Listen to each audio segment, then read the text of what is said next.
22 апреля после продолжительной болезни ушел из жизни Валентин Дмитриевич Антонов, выдающийся артист, отдавший почти половину своей жизни работе в Русском драматическом театре Якутском. Его по-настоящему можно назвать ровесником века. Он по окончании школы в 1943 году уходит на фронт, где принимает участие во многих вошедших в историю сражениях Второй мировой войны. Среди них и освобождение Праги. Был тяжело ранен. В 1950 году Валентин Дмитриевич поступает в Ленинградский театральный институт и по его окончании работает в театрах Чебоксаров, Якутска, Орла. В 1971 году он возвращается в Якутск, и с тех пор его жизнь связана с этим городом и с Русским драматическим театром, служению которому он ее посвятил.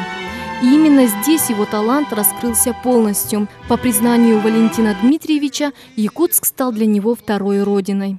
Запомнились его роли Сатина в постановке по пьесе Горького «На дне», Ивана Климова в спектакле «Иван и Мадонна» и многими другими работами. Его хорошо поставленный голос и пластика выдавали в нем представителя классической театральной традиции. Также Валентин Антонов занимался режиссурой, принимал участие в радиопостановках, преподавал актерское мастерство в филиале школы-студии МХАТ и АГИИК. Валентину Дмитриевичу присвоены звания народного артиста РСФСР и Российской Федерации. Церемония прощания состоится 25 апреля в здании Русского драматического театра. Дальние горькие годы недуга, задыхание, бессонницу, жар.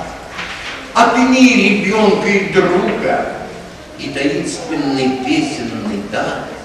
Так молюсь за твоей литургии после стольких томительных дней, чтобы туча над темной Россией стала облаком в славе лучей.